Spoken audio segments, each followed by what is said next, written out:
Programme করার কোনো ইচ্ছা আমার মধ্যে ছিল না। অ্যাজ রিজাল্ট তোমাদের রিকোয়েস্টে এবারও বছরের একটা প্রোগ্রাম করলাম। তো তোমাদের প্রোগ্রাম কেমন লাগছে?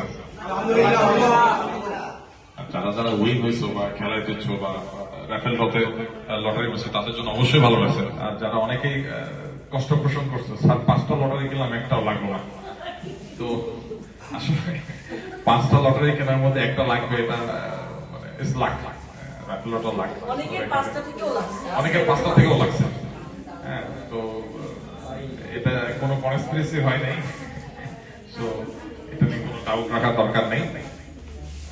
হোপফুলি অনেকের মনে এরকম আগেও বার একটা কষ্ট ছিল যে আমি আসলে 200 টাকা কি 300 টাকা চাঁদা দিছি, আমার এন্টারটেনমেন্ট পারপাসে যেরকম আপনারা খরচ করছেন আমরা হ্যাপি না। তো এই ধরনের কিছু কিছু কথা যখন আমার কানে আসছে, অ্যাজ এ অভিভাবক হিসাবে আমার কাছে খুব খারাপ লাগছে। দ্যাটস ওয়াই আমি নেক্সট কোনো প্রোগ্রাম করতে ইচ্ছুক হইনি। তো এবারে যে তোমরা 300 টাকা করে দিছো বা 200 টাকা করে চাঁদা দিছো, লাস্ট কত টাকা? 300 গেস্টদের জন্য মনে 200 ছিল। তো তোমাদেরকে কারো মনে এরকম কষ্ট আছে যে স্যার আমি 300 টাকা দিলাম, আসলে সেই পরিমাণ পানিপুরি বা আমি পিঠা বা মুড়ি খেতে পারি না?